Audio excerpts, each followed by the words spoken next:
What's up YouTube? Thanks for joining me, Andy here in West Wales, UK, with my daily look at the astrology. We have actually a full moon at the moment, amazing stuff, but a quick drink of tea to calm the excitement. So last night at midnight 51, that is 9 minutes to 1 a.m. in UK time, that is GMT or UTC. 9 minutes to 1 we went into a full moon, and it's very much a full moon in Virgo, and that really makes a difference, you know, the sign that the moon's in when she goes full. Basically, there is an opposition to Neptune there.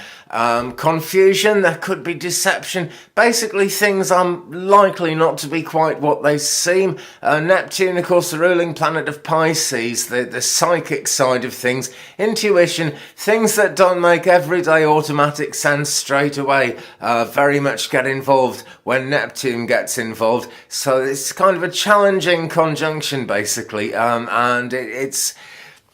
I'm going to find like people maybe not being completely straight with each other, and more importantly not being straight with themselves. It's so easy not to be straight with yourself, you know, but you just got to kind of keep it as real as you possibly can. You know, there's not a bad aspect to Saturn involved in this, so you can actually take responsibility for challenging behaviours that you may feel are coming from you. And I don't mean kind of what we call challenging behaviours in society, although that could be it.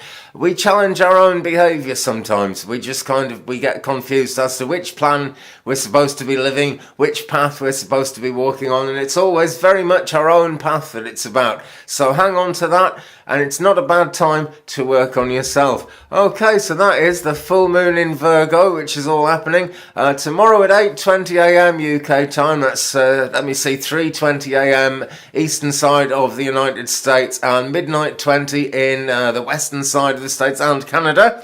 Hello to you in Canada, by the way. We have the moon entering Libra, and then the things change. You know, basically the way things are going change. People are more sociably. Oh dear, more tea. People are more sociable, that's what it is. Much more sociable. People are more interested in new acquaintances, building friendships, going that way. You know, it's people coming together is a good thing under a Libra moon.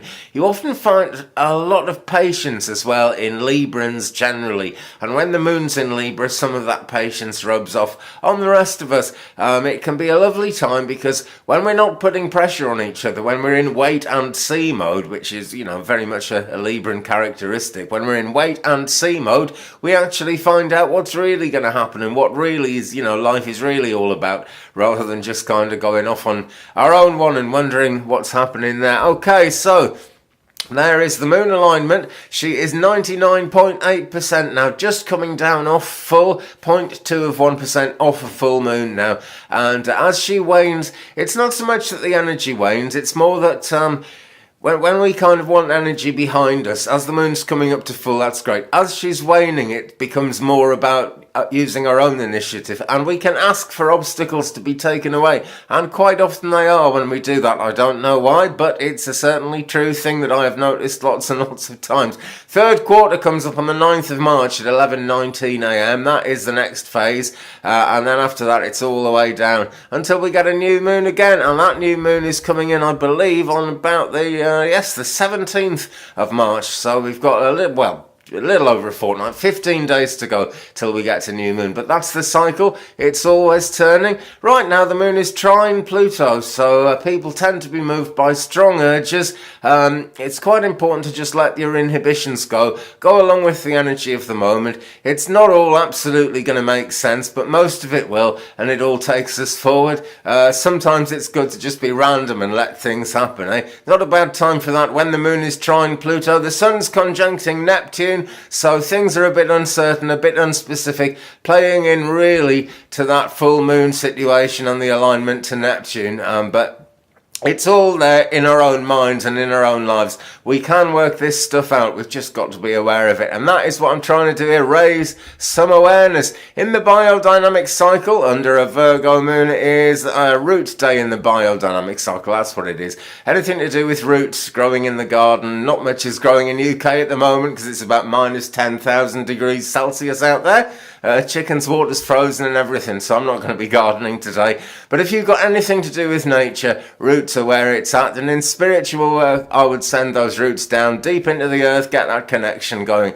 Quick look at spaceweather.com. Solar wind speed at the moment 359.8. That's right down. Proton density 5.2 protons a cubic centimetre. That is also right down. We might find geomagnetic activity increasing around March the 4th because there's solar wind is going to be flowing from a northern hole in the sun's atmosphere, grazing our planet on that day, so we might notice some gentle buffeting. Sunspot number 2700. It's got a very simple, stable magnetic field. They've said that before. It did actually break up into little bits a while ago, but it seems to be behaving itself now. X-ray solar flare, 6-hour maximum B5, 24-hour B6. Both taken at 5:27 a.m. UTC today, March the 2nd. Okay, that is just about it for today. Thanks very much for joining me. Keep it real, keep it Twig, brother. Don't forget to like and subscribe. Share me around if you can. Leave me a comment and we'll share the journey, and I'll look forward to seeing you tomorrow, my friends. Bye-bye.